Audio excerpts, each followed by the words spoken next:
Tukiacha ushabiki, una mtazamo gani kuhusu waamuzi wa mchezo wa mpira wa miguu, hasa inapokuja kwenye swala la Simba na Yanga?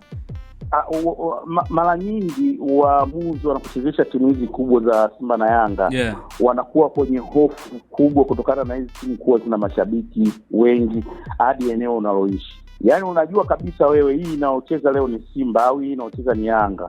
Alafu mimi mtaani kwangu ninakoishi tayari kuna mashabiki au kuna wadau ndaki ambao wanaweza wakanipa lawama au nikaishi vibaya. Kwa hiyo mtu anacheza huku akifikiria eneo analoishi, mtaani, ofisini au sehemu anazofanya biashara, kwa sababu marefari na shughuli zingine ambazo wanazifanya. Kwa hiyo wanaingia kiwewe. Ndio maana anaweza katoa penalty ya utata, anaweza kakataa goli, anaweza kukubali goli, anaweza kaongeza muda ili kuwafurahisha tu mashabiki, kwa sababu anajua timu B inaocheza na Yanga au inaocheza na Simba haina athari kubwa ambayo itakuja nyuma yake.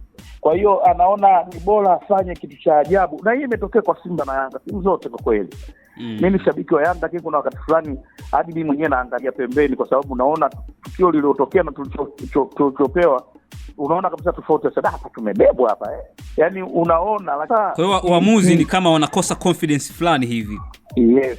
Hizi klabu zimekuwa kubwa sana, zinawashinda waamuzi. Hata hizo nafasi tunazozishikilia kwa sasa hivi, si nafasi ya 4 si ya ngapi Afrika, tutadondoka tu, kwa sababu tayari kutakuwa kuna sintofahamu sana katika ligi yetu.